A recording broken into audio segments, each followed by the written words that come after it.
Storytime. I became a stepmom at 22 and my stepkids hate me. So a little background information. I was 22 and working at Hooters, and I had this one regular who literally came in every single day that I worked. I mean, it wasn't really creepy because I did give him my schedule because he tipped really well, but that's besides the point. The one night he asked me out, and obviously I knew that he was going to pay for our dinner, so I said yes because I was hungry and I did not want to pay for food. So anyways, I go on this date and I actually end up really liking him just to find out that he is 40 years old. Fast forward a few months, we start dating, and he realizes that I still live at home with my mom and dad. So he's like, oh, like, you can move in with me, but first you need to meet my kids. And I, thought that his kids were going to be, 2 and 3 years old. No, when I went over to dinner the one night at their house, there were 4 kids who were literally all above the age 13. And every single one of the girls gave me a death stare as I sat down in my chair, for part 2.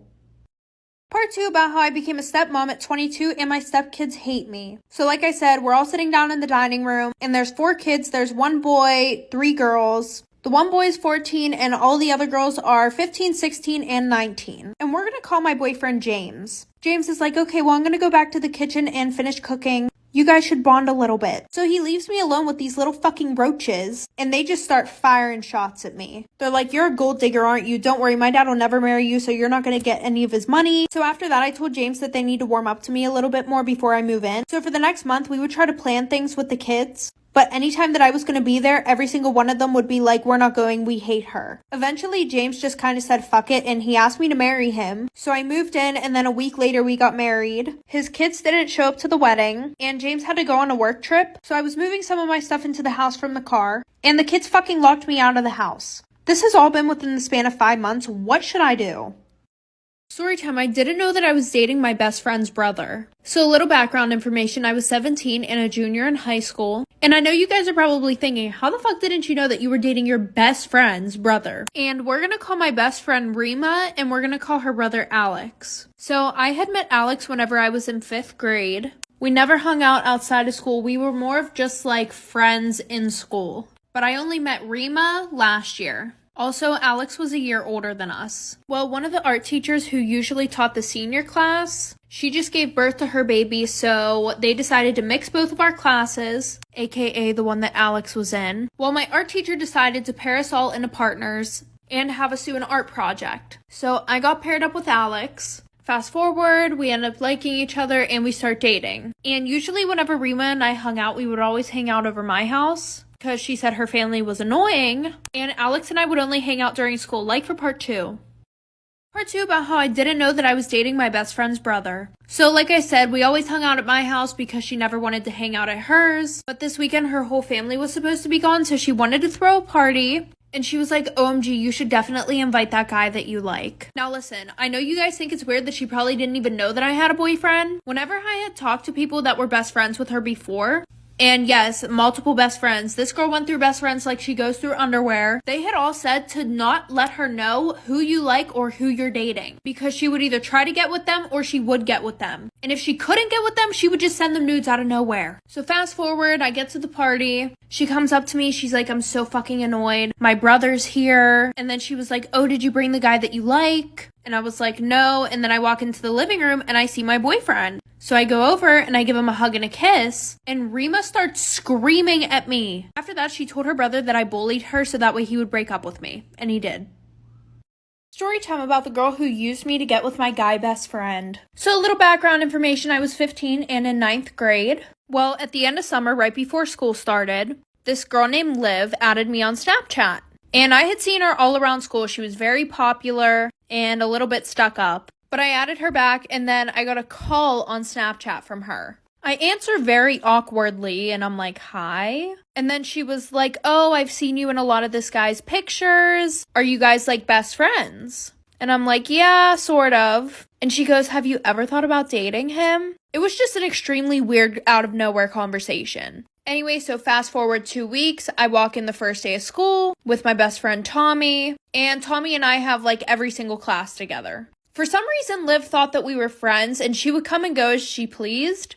Tommy and I would be standing at my locker. She would come over. Anyways, fast forward to chemistry. She walks in the class, winks at Tommy, for part 2. Part 2 about the girl who used me to get with my guy best friend. So like I said, we were in chemistry. She walks in and she winks at Tommy. And I look over real quick and I realize that her nails were vermilion. That's Tommy's favorite color. And by the way, like I said before, I did not know this girl at all. We had never hung out. She never talked to me before this. Not to mention, anytime that her and I talked, she would only talk about Tommy.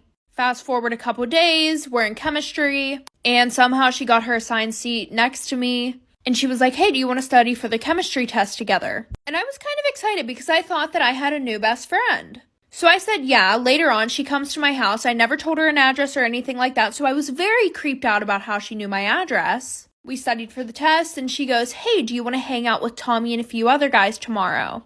Well, tomorrow was the day that I was going out of town. So she goes, okay, maybe next week. After being out of town, I came back on a Saturday, and the next day I get a text from Tommy, like for part 3.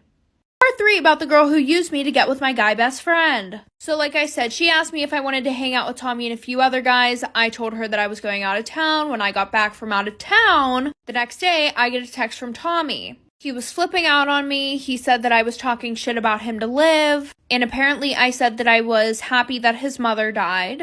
And a bunch of other bullshit. Well, after that, Tommy cut me off, so I was lonely, and I started hanging out with Liv more, even though she said that terrible stuff to Tommy and made him cut me off. So fast forward a year, he is a new best friend, right? I get a DM from her on Instagram saying like, hey, did Tommy used to be your best friend? Pretty much everybody knew what happened between me and Tommy, but she was like, that girl that you're best friends with is dating him now. And then he completely cut me off. So technically, she used both her and I to get with Tommy. But after dating for literally like 2 months, he cheated on her because she slept with 5 other guys. Story time about how I almost got kidnapped by my online boyfriend. So a little background information, I was 16 and in 11th grade. So a year before this all happened, I posted a picture on Instagram saying, add me on Snapchat if you want to be friends. Yes, I was that person. Anyway, so this really cute guy adds me on Snapchat. And after about 3 months talking, he said that he wants to meet me in person. And he didn't sound sus at all, so I was like, sure. So we met at this park that was like 30 minutes away. And we met there around 6 o'clock, so when the sun was setting. And he was super nice. It was super romantic. Well, then we went to his house. We watched a movie and we did the nasty. So after that, he asked me if I want a drink. And what I could have swore was 20 minutes later, I wake up in an abandoned farm shed with no clothes or anything. So I start screaming my head off. I don't have my phone or anything, so I start to run. And then he grabs me. He says, if you try to run or you try to scream, I am going to kill you. Like for part 2 about how I almost got kidnapped by my online boyfriend. So like I said, I wake up in this abandoned farm shed. I don't have no clothes. I don't have a phone. So I try to run and he grabs me. He says that if you run, I will kill you. So I was like, okay, fine. What do you want from me? So he starts putting on lingerie and tells me to also put some on so we can take pictures together. What the actual you know what? So after that, he starts crying and he starts telling me his whole life story and how he's not who I think he is. Turns out that he's 32 and he just goes online pretending that he's 17 years old. So I just try to comfort him, right? It ends up working. He brings me my clothes, tells me to run, or else he's going to, once again, kill me. So I run, I go to this gas station, get picked up by the police, find my parents. Luckily for me, I paid attention to where everything was. He was arrested, he's still in prison to this day, and I got grounded for 3 months. Story time, my best friend slept with my boyfriend on my birthday. So a little background information. I was 16 and a sophomore in high school. Well, I had this best friend who we're going to call Sarah. Her and I became super close over the summertime, but she was like on and off best friends with this other girl who we're gonna call Mackenzie. But I had this boyfriend who I was also really on and off with. And Sarah knew about all the problems within our relationship. Well, I guess I underestimated how close Sarah and Mackenzie were, because everything that I told Sarah, she went back and she told Mackenzie. And not to mention, Mackenzie was really close with my boyfriend. So of course, she told my boyfriend everything that I was saying. This ended up causing a huge fight between my boyfriend and I. Well, the night before my birthday, my boyfriend and I were going back and forth arguing. And around 12 a.m., on my birthday, I forced myself to fall asleep. And at around 1 a.m., I woke up to 20 Snapchat notifications, all from my boyfriend. And when I opened them, I saw the worst thing ever. Like for part 2. Part 2 about how my best friend slept with my boyfriend on my birthday. So like I said, I woke up at around 1 a.m. to 20 Snapchat notifications from my boyfriend, and I saw the absolute worst thing ever. The first 5 notifications were just him calling me names, and then all the other ones were just him doing stuff with my best friend. And you guys can already guess what I mean by doing stuff. So at this point, I was heartbroken, I was pissed off, but of course, because I gotta have the receipts, I went and took a video off my sister's phone of everything that he sent me. In the morning, I woke up to a text from an unknown number, and it turned out to be my boyfriend's best friend saying that him and Sarah were now together. So my boyfriend asked me to meet up and apologize. So I met him at this park, and he apologized to me, telling me that he wanted to get back together with me. But I told him to KMA, and I left. Then Sarah came to my house and keyed my car, and then we fought on my front lawn. And then after that, she was texting me about how she was coming back to my house, like for part 3.